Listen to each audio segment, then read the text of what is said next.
Hi everyone, welcome to my channel. ఈ flyover నుంచి వెళ్తుంటే చాలా ప్రౌడ్‌గా ఉంది. ఎందుకంటే ఈ ఫ్లైఓవర్ కోసం కొన్ని సంవత్సరాల నుంచి రాజమండ్రి వాసులు ఒక ఫైట్ చేశారు, డిమాండ్ చేశారు, రిక్వెస్ట్ చేశారు. ఫైనల్‌గా కొన్ని సంవత్సరాల తర్వాత సాధించుకున్నారనమాట. ఎందుకంటే ఇక్కడ మోరంపూడి జంక్షన్ అనేది చాలా డేంజరస్ జంక్షన్. హైవే అలాగే సిటీలోకి ఎంటర్ అవ్వడానికి ఒక జంక్షన్‌లా ఉంటుందన్నమాట. ఎప్పుడు చూసినా ఇక్కడ యాక్సిడెంట్స్ అనేవి అవుతూ ఉంటాయి. సో, చాలామంది రోజుకి కనీసం ఒక యాక్సిడెంట్ అవ్వందే డే అనేది ఫినిష్ అవ్వదన్నమాట. సో, చాలామంది కూడా ఈ యాక్సిడెంట్ వల్ల చనిపోయారు.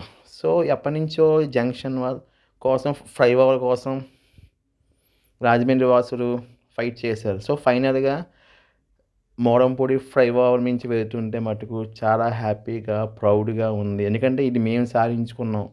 రాజమండ్రి ప్రజలు సాధించుకున్న ఒక గొప్ప విజయం కింద ఉంటుంది. సో, మోరంపూడి ఫ్లైఓవర్ స్టోరీ ఇదనమాట. Thank you for watching.